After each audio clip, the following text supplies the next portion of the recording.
ఈ programme Joyce Meyer ministries partners మరియు friends ద్వారా స్పాన్సర్ చేయబడింది. మీరు ఒత్తిడిలో ఉన్నప్పుడు ఏం చేస్తారు? చూడండి, నాకైతే భారాన్ని మోసుకెళ్తున్నట్టే, ఎందుకంటే దాన్ని వదిలించుకోవాలి. అయితే తర్వాత గుర్తిస్తారు మీపై ఎంత ప్రభావం పడుతుందో. మీరు ఆగిపోవలసి ఉంటుంది. మీరు నమ్మండి, నమ్మకపోండి, బైబిల్లో ఎన్నో ఆచరించగలిగే మార్గాలున్నాయి ఒత్తిడిని తగ్గించుకోవడానికి. అసలైతే స్వయంగా యేసే ఆయన జీవితంలో ఎన్నిటి నుంచో వెళ్ళాడు.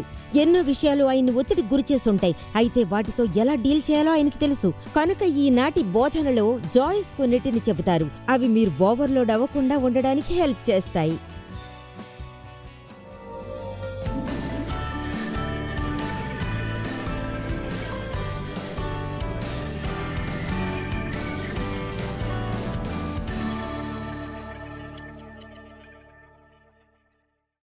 ఒత్తిడి అనేది ఈ తరం జబ్బు. ఇదొక $multi-billion బిజినెస్.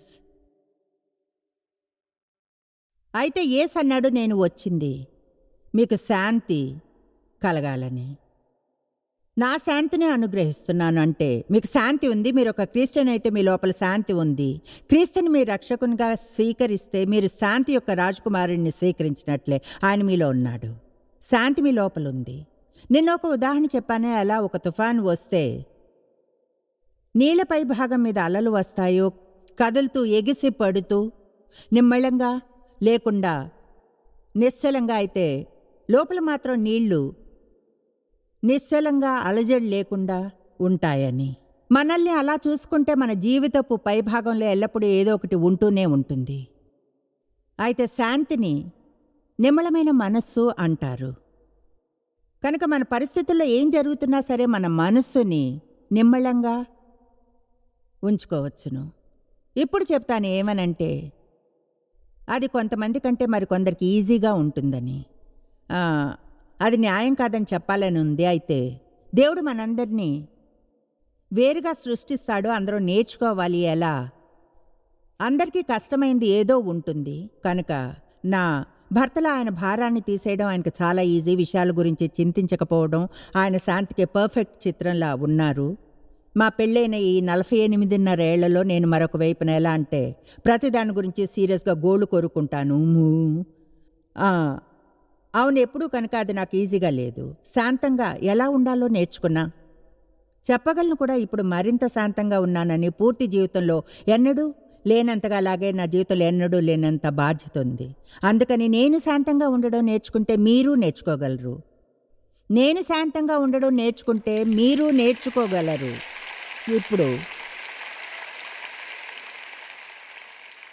మీకు ఏ వాక్యం బోధించబడినా కూడా ఆ ఏరియాలో ప్రజలకు విడుదలను తెచ్చే శక్తి ఉంది. ఎందుకంటే వాక్యంలో శక్తి ఉంది. కనుక ఆ ఏరియాలో ప్రజల బంధకాలు విడిపోవాలని ఆశిస్తున్నాను. దాని అర్థం తప్పనిసరిగా ఏదో మ్యాజిక్ చేసినట్లు మీ ఒత్తిడంతా పోతుందని కాదు. కానీ మీకు ఏదో జరుగుతుంది, ఏదో ఒకటి విడిపోతుంది. మీరు ప్రకటన పొందుతారు ఏమనంటే, ఆ విధంగా ఇకపై జీవించనవసరం లేదని. మత్తయి 11:28 ప్రయాసపడి భారం మోసుకొనిచున్న సమస్త జనులారా, నా వద్దకు రండి, నేను మీకు విశ్రాంతిని కలుగచేతును. మీ ప్రాణములకు సేద తీర్చి తాజాగా చేసి విడుదల చేసేదను. ఇలా అంటున్నట్లుంది. ఒత్తిడి లేకుండా ఎలా జీవించాలో నేర్పించగలను. మీ మీద నా కాడి ఎత్తుకొని నా వద్ద నేర్చుకోండి. ఇప్పుడు ఈ 2 వచనాలు చెప్పడానికి ట్రై చేసేదాన్ని నిరూపిస్తాయి. 8వ వచనమే చదివితే అనిపిస్తుంది మనం చేయవలసిందంతా యేసు వద్దకు వస్తే ఆయన ఇదంతా జరిగేలా చేస్తాడని. నా దగ్గరకు రండి, ప్రయాసపడుతుంటే అధిక బరువుని నేను విశ్రాంతిని కలుగచేస్తాను. కేవలం ఆ భాగాన్ని తీసుకుని ఎలా అంటాం, యేసు ఇదిగో నేను చెయ్యి. అయితే తర్వాత అంటాడు, మీ మీద నా కాడి ఎత్తుకొని నా వద్ద నేర్చుకోండి. అంటే నా వద్ద నేర్చుకోవడం అంటే ఓకే, నేను సరళంగా ఎలా ఉండాలో చూపిస్తాను, విశ్రాంతిగా తాజాగా. అయితే మీరు నేను ఎలా జీవిస్తానో గమనించాలి, నన్ను వెంబడించాలి. నేను పనులను చేసే విధానంలో మీరు చేయడం నేర్చుకోవాలి. ఇప్పుడు ఆయన ఈ పదాన్ని వాడాడు, కాడి. మీ మీద నా కాడి ఎత్తుకొని. దీంతో బహుశా మనకంత అలవాటు లేదు. కనుక నేను ఒక చిత్రాన్ని పైన చూపించాలనుకున్నది. అంటే కాడిని ఎత్తుకోవడం అంటే అర్థం ఏమిటో. ఇప్పుడు దాన్ని ఎద్దుల కాడి అంటారు. అవి 2 జత చేయబడి ఉన్నాయి. ఎందుకంటే చూడండి, రెండూ గాని బరువుని లాగుతూ ఉంటే అది బరువుని తగ్గించగలుగుతుంది. యేసు అక్షరాలా అంటున్నాడు, మీరు గాని నా కాడిని ఎత్తుకుంటే, నాతో అటాచ్ అయ్యుంటే మీతో కలిసి జీవితాన్ని లాగుతాను. అది మీ బరువుని ఎంతగానో తగ్గిస్తుంది. అయితే ఇప్పుడు అర్థం చేసుకోవాలి యేసు అంటున్నాడని. దీనికి మరో ఎనాలజీ ఉంది, అది నాకు చాలా దగ్గరగా ఉండండి. నాతో సంబంధం పెట్టుకుని ప్రతి పరిస్థితిలోనూ నాతో ఉండండి. బాగా గమనించండి. నేను ఏదైనా ఎలా చేస్తానో చూడండి, తరువాత నన్ను అనుసరించండి. అలా ఎల్లప్పుడూ మీరు ఒత్తిడిలో జీవించరు. ఓకే, దాన్ని మీరు తీసుకెళ్ళండి. అదేమిటో మీరు చూడాలని తెప్పించాను. ఒక మంచి ప్రార్థన, అద్భుతమైన ప్రార్థన అనేదే, ఓ దేవా నీ మార్గాలు నేర్పించు. బైబిల్ చెప్తుంది ఇశ్రాయేలీయులు దేవుని కార్యాలు చూశారు అని. అయితే దేవుడు మోషేకి ఆయన విధానాలు నేర్పాడు. ఇశ్రాయేలీయులకు అద్భుతాలు కావాలి, చాలామందికి అవి కావాలి. ఓ దేవా ఇది పోయేలా చెయ్యి, దేవా ఈ పరిస్థితిని మార్చు, నా జీవితంలో ఒత్తిడి లేకుండా ఉంటుంది. అయితే మోషే లోతుగా వెళ్ళాడు. నేను చెప్తున్నాను, మీరు వెళ్ళి చెప్పండి, దేవా పరిస్థితులు ఏం చేసినా సరే వాటిని చెయ్యనివ్వు, కానీ నువ్వు నీ మార్గాలు నేర్పు, దాన్ని ఎలా హ్యాండిల్ చేయాలో నేర్పించి నువ్వెలా చేస్తావు. కమాన్, ఇంకొంచెం పైకి రాగలమా?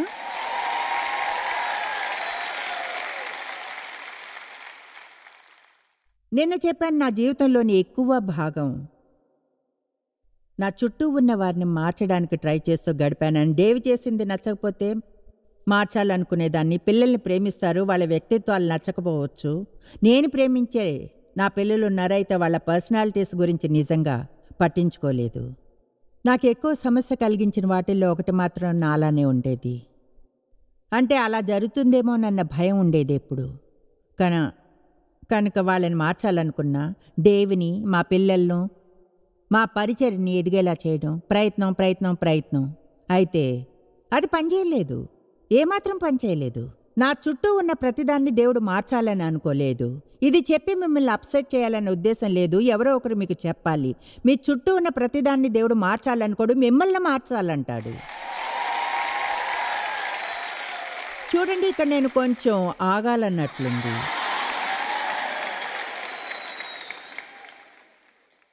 బాయ్ దీన్ని బుర్రలోనికి ఎక్కించుకుంటే దేవుడు మార్చాలని అనుకోడు. కనుక నా పరిస్థితులన్నీ ఎప్పుడూ నాకు సూట్ అవుతాయి, జీవితం హాయిగా మంచిగా ఉంటుంది.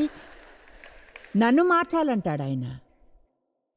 యేసు అన్నాడు, నన్ను వెంబడించండి. దాని అర్థం ఇది కాదు, నా చుట్టూ తిరగండి, నేను మీ జీవితాన్ని అద్భుతంగా చేస్తాను.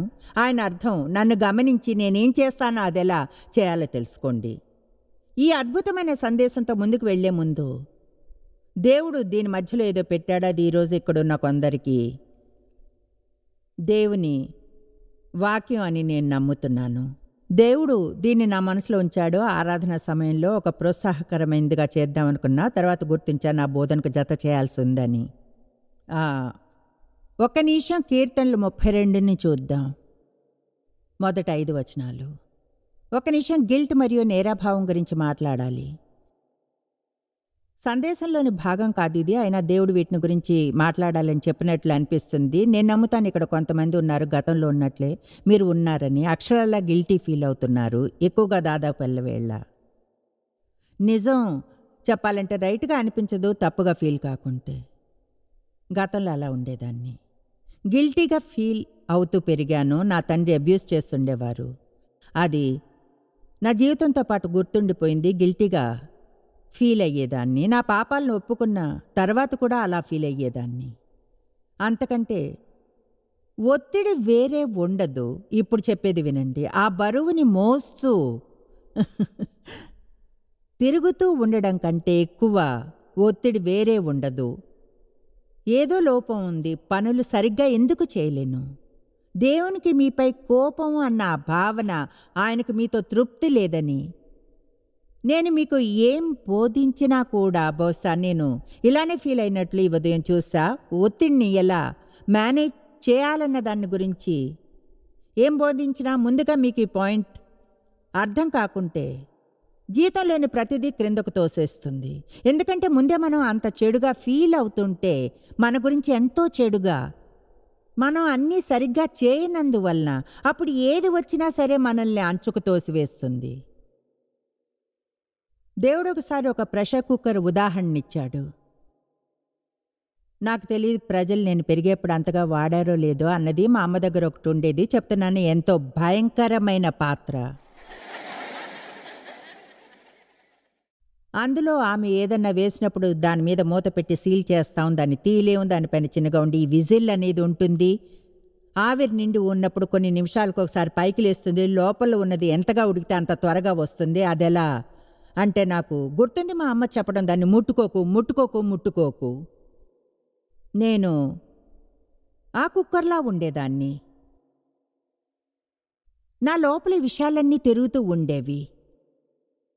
నేనెంత ఆత్మికంగా కనిపించినా లేదా వారానికి ఎన్నిసార్లు చర్చికి వెళ్ళినా నా మనసు లోపల ఈ విషయాలన్నీ ఉండేవి. నాలో లోపం ఏంటి, ప్రతిదీ మంచిగా ఎందుకు చేయలేను, ఏం చెప్తున్నానో అర్థమవుతుందా? చూస్తుంటే అమాయకంగా ఉన్నారు. కనుక నేనెప్పుడు పేలుతూ ఉండేదాన్ని. ఎప్పుడు అంటాను, ఎవరైనా ఇంటికి వచ్చేవరకు అందరితో కలిసి ఉండేదాని. తర్వాత దేని గురించి చెప్తున్నానో తెలుసా? అంటే చాలా సింపుల్ విషయాలకే అరిచేస్తూ ఉండేదాన్ని. ఎందుకంటే ఎల్లప్పుడూ అంత ఒత్తిడిలో ఉండేదాన్ని. అదంతా నా పరిస్థితుల వల్ల అనుకున్నాను. కానీ నిజంగా ఎక్కువగా దానికి కారణం నా లోపల జరుగుతున్నదే. కనుక అప్పుడు ఎవరైనా నన్ను టచ్ చేస్తే ఏదో ఒక విధంగా ఎలాంటి పరిస్థితుల్లో అయినా పేలిపోయేదాన్ని. నేను ఆ ప్రెషర్ కుక్కర్లా ఉండేదాన్ని. అందుకని చెప్పాలనుకున్నాను, మనం ముందుకు సాగే ముందు ఇది మారాలి అని. ఈరోజు మీరు ఇక్కడి నుంచి వెళ్ళి అదే విషయాన్ని రిపీట్ చేయకూడదు, మళ్ళీ మళ్ళీ మళ్ళీ మళ్ళీ. నన్ను చూడండి, ఒకటి చెప్తాను, మీరు అపరిపూర్ణులైన వ్యక్తులు, అలాగే నేను. అందుకనే యేసు మన కోసం వచ్చాడు. ఇక్కడున్న మనలో ఎవరూ కూడా ప్రతిదీ సరిగా చేయలేరు. ఒక్క రోజును కూడా. ఈరోజు ఇక్కడికి వచ్చే దారిలో కూడా అందరం పాపం చేస్తుంటాం.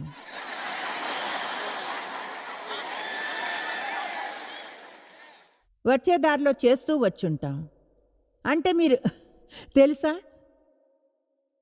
బైబిల్ ఆలోచనలోనూ పాపం గురించి చెప్తుంది, మాటలో, పనిలో. ఇంతవరకు ఈరోజు నా ఆలోచనలన్నీ అందంగా ఉన్నాయని చెప్పలేను. దేవునికి స్తుతులు, వాటిని ఎలా వదిలేయాలో తెలుసు. ఆల్రైట్, కీర్తనలు 32. నేను ఇది ఎవరి కోసమో కొంతమంది, ఎవరి కోసమో టీవీ చూసే కొంతమంది అర్థం చేసుకుందాం. కీర్తనలు 32, 1వ వచనం. ధన్యుడు, సంతోషం కలవాడు, అసూయ కలిగేంతగా తన అతిక్రమములను పరిహారము నొందినవాడు, తన పాపమునకు ప్రాయశ్చిత్తం నొందినవాడు ధన్యుడు. సంతోషం కలవాడు, అదృష్టవంతుడు, అసూయ కలిగేంతగా యెహోవా చేత నిర్దోషి అని ఎంచబడినవాడు, ఆత్మలో కపటం లేనివాడు ధన్యుడు. నేను మౌనినై ఉండగా ఒప్పుకోవడానికి ముందు దినమంతియు నేను చేసిన నా ఆర్తధ్వని వల్ల నా ఎముకలు క్షీణించినవి. దివారాత్రములు నీ చెయ్యి అసంతోషకరమైంది, నా మీద బరువుగా ఉండెను, నా సారం వేసవకాలమున ఎండినట్టాయను. సెలా. ఆగి మౌనంగా ఆలోచించండి. దీనికి సిద్ధంగా ఉన్నారా? 5వ వచనం. నా దోషమును కప్పుకొనక నీ ఎదుట నా పాపము ఒప్పుకొంటిని, యెహోవా సన్నిధిని నా అతిక్రమములు ఒప్పుకొందును అనుకొంటిని. గతం అంతా దాచకుండా, చెప్పబడేంత వరకు ఆగకుండా నీవు వెంటనే నా పాపదోషమును పరిహరించి ఉన్నావు. సెలా. ఆగి దాని గురించి మౌనంగా ఆలోచించండి. నీవు వెంటనే నన్ను క్షమించావు. పాపాన్నే కాదు, దీన్ని మిస్ కాకండి, దోషాన్ని. మిమ్మల్ని ప్రశ్న అడుగుతాను, దేవుడు మన పాపాలను తీసివేస్తే గిల్టీగా ఫీల్ అయ్యేదానికి ఏముంటుంది? మీరు నేరాభావంలో జీవించనక్కర్లేదు. నాకు తెలీదు, కొన్నిసార్లు అనుకుంటాం మనల్ని అసహించుకోవడం ధార్మికమైందని. చూడండి, నేను అసలేమీ బాగోను. కాదు, వినండి, మీరు నీతి వస్త్రాన్ని ధరించాల్సి ఉంది. మీ తలను పైకి లేపి మీరు శిరస్సు, తోక కాదు అని తెలుసుకోవాలి. మీరు పైనున్నారు, క్రింద కాదు. దేవునిచే అభిషేకించబడ్డారు. ఆమేన్. ఈ ప్రపంచంలో ఎవరికో కావాల్సింది మీ దగ్గర ఉంది.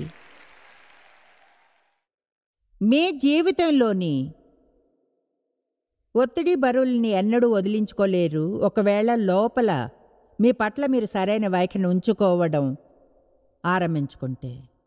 కనుక మీరంటే మీకు ఇష్టం లేకుంటే దాంతో సమాధానపడ్డం మంచిది. ఎందుకంటే మిగతా జీవితం అంతా మీరు వెళ్ళిన ప్రతి చోట మీరుంటారు. మీతో మీరు కలిసి ఉండకుంటే మిగతాదంతా కఠినంగా ఉంటుంది. ఎవరికైనా అది కావాలా? ఎవరికో దాని అవసరం ఉంది ఇప్పుడు.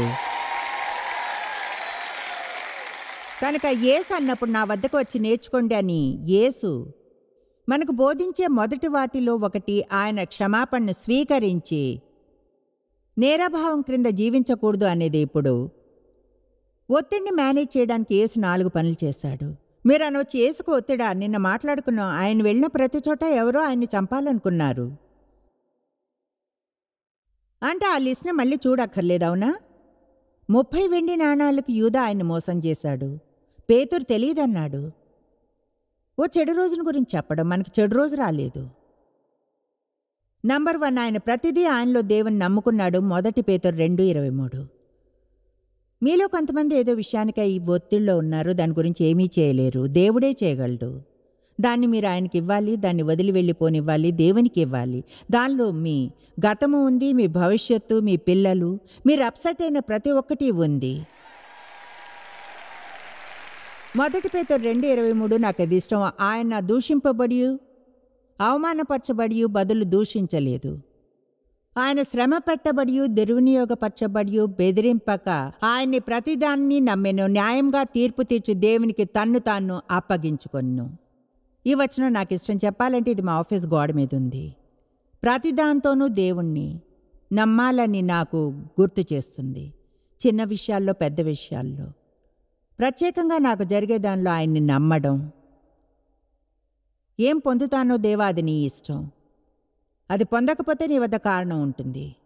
ఎవరైనా అవమానపరిస్తే వారిని అసహించుకుంటూ నా జీవితాన్ని వేస్ట్ చేసుకొని దాన్ని చూసుకోమని నిన్ను నమ్ముతాను.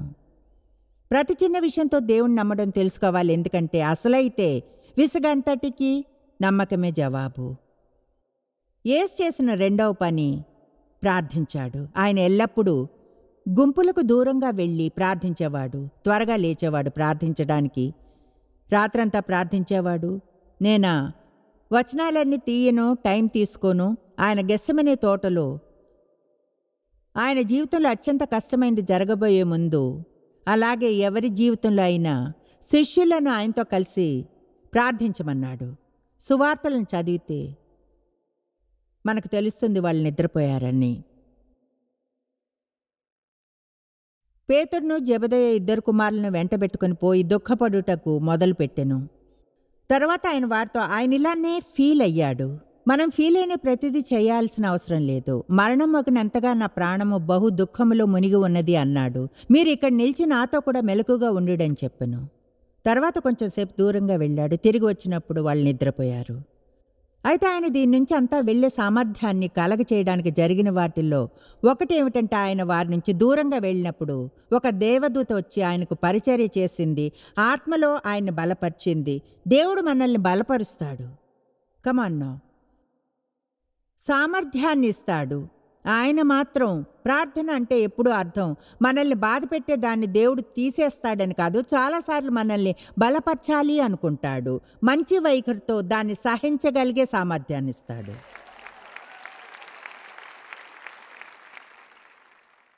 దాంతో సరవడానికి నాకు టైం పట్టింది.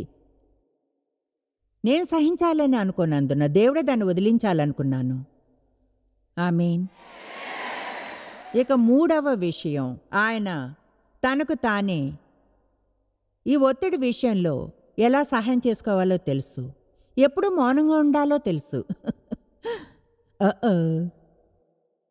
యోహాను 14:30 యేసు అన్నాడు, ఇకను మీతో విస్తరించి మాట్లాడను. ఈ లోకాధికారి కీడులో ఘనత చెందినవాడు అధికారి వచ్చుచున్నాడు. నాతో వానికి సంబంధమేమీ లేదు. అతనికి సొంతమైనదేమీ నాలో లేదు. నాపై అతనికి అధికారము లేదు. ఇప్పుడు ఈ వచనం మీద ఎంతో బోధించా ఆయన ఆశ్చర్యపరుస్తుంది. బైబిల్ యెషయా గ్రంథం 53లో చెప్తుంది, వదకు తేబడు గొర్రె పిల్లల్లా అతడు నోరు తెరవలేదు అని. ఆశ్చర్యం వేస్తుంది. ఎన్నిసార్లు మనం అది చదువుతాం, అయినా మనకి ఎలాంటి క్లూ కూడా దొరకదు బైబిల్ అలా ఎందుకు చెప్పిందన్న దానికి. మీకు తెలుసా నోరు మూసుకుని ఉండడం ఎంత కష్టమో? ఒత్తిడిలో ఉన్నప్పుడు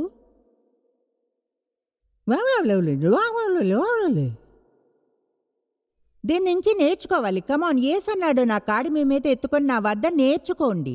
అంటే ఎలా యేసు ఆయన జీవితంలోని అత్యంత గంభీరమైన ఒత్తిడి సమయాలను హ్యాండిల్ చేశాడో చూస్తున్నాం.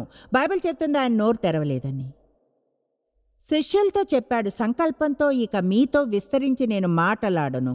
ఆయన ఇలా అని ఉండొచ్చు, ఎందుకంటే ఇది నాకు చాలా కష్టమైన సమయం, శత్రువుకు నాపై అధికారం లేదు, నేను నా నోరుని తెరవను, చెప్పకూడదేమీ చెప్పను, చెప్పి నా జీవితంలో అతనికి ప్రవేశాన్ని ఇవ్వను. ఎంతమందికి సంతోషంగా ఉందో ఆ రోజు యేసు నోరు మూసుకుని ఉండడం? ఇది నాకు చాలా ఆసక్తికరంగా ఉంటుంది. మత్తయి 27 అధ్యాయంలో 12-14 వచనాలు చెప్తాయి, ప్రధాన యాజకులను పెద్దలను ఆయన మీద నేరం మోపినప్పుడు ఆయన జవాబు ఇవ్వలేదని. కాబట్టి పిలాతు, నీ మీద వీరెన్ని నేరములు మోపుచున్నారో నీ వెళ్లేదా అని అడిగిన. అయితే ఆయన అతనికి ఉత్తరం ఇయ్యలేదు. బాయ్, మీరు మంచివారని ఒప్పించడానికి ప్రయత్నించకుండా ఉండాలంటే చాలా కష్టం. మీ విషయం తెలీదు, నాకు కష్టం డిఫెండ్ చేసుకోకూడదంటే. మీరు అర్థం చేసుకోరు. నా గురించి తప్పు ఐడియా ఉంది. స్థిరంగా ఉండి నన్ను ఒప్పించనివ్వండి, నేను మంచి వ్యక్తినని. యేసు ఉత్తరం ఇవ్వలేదు, ఆయన జవాబు ఇవ్వలేదు. మళ్ళీ పిలాతు హేరోదుల ముందు నేరం మోపబడుతుంటే మౌనంగా ఉన్నాడు. అంటే మిగ్గా ఎన్నడూ మాట్లాడే సమయం ఉండదని చెప్పడం లేదు, అయితే ఎక్కువసార్లు అది పరిస్థితిని హీనంగా చేస్తుంది.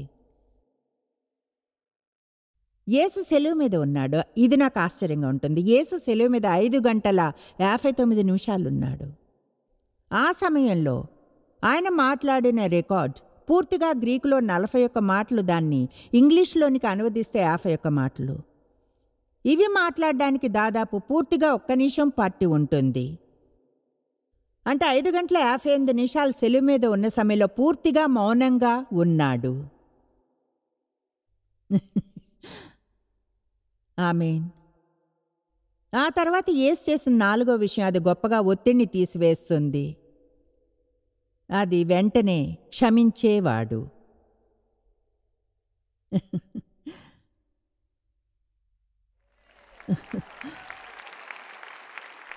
ఓకే, మీకు చిన్న హింటినివ్వనా? మీకు కానీ ఒత్తిడి నిండిన దుఃఖకరమైన జీవితం కావాలంటే ముందుకెళ్ళి ఈజీగా బాధపడండి.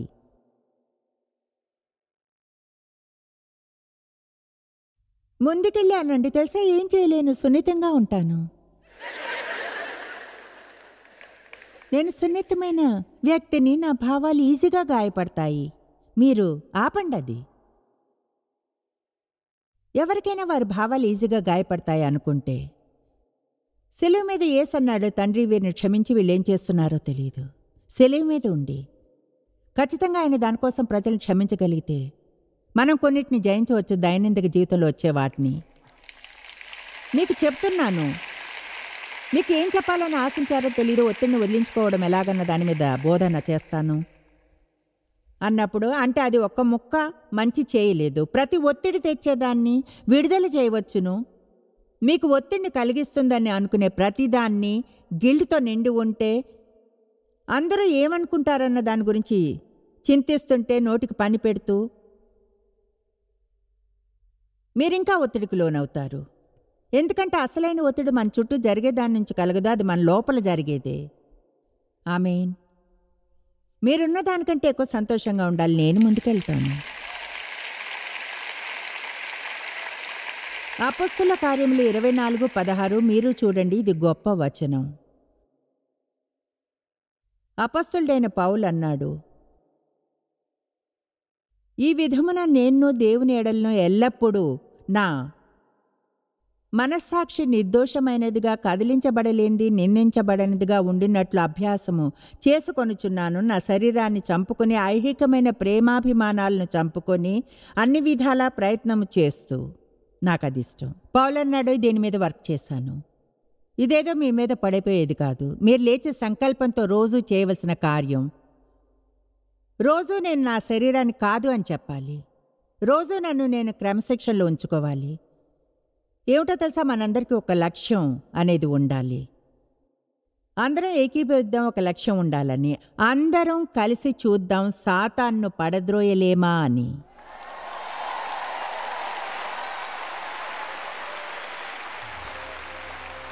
ఈ ఒత్తిడిని తెచ్చేవన్నీ మన దారిలోకి వచ్చిన ప్రతిసారి ఇలా లేదు లేదు లేదు, అక్కడికి వెళ్ళాం చేసాం, మళ్ళీ ఆ పని చేయను. చూడండి, మీ జీవితంలో ఒత్తిడిని తగ్గించుకోగలమని తెలియడం బాగోలేదా? మనకి సహాయం చేయడానికి దేవుణ్ణి నమ్మవచ్చని. 1 పేతురు 5:7 ప్రకారంగా మనం మన భారాన్ని ఆయన మీద వేయవచ్చును, ఎందుకంటే ఆయన కేర్ తీసుకుంటాడు.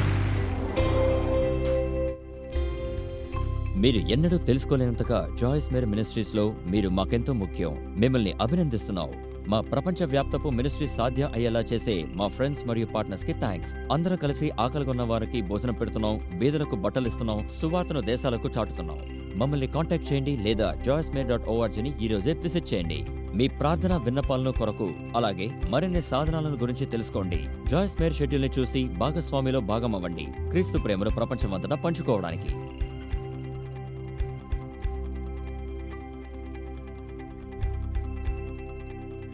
ఈ programme Joyce Meyer ministries partners మరియు ఫ్రెండ్స్ ద్వారా స్పాన్సర్ చేయబడింది.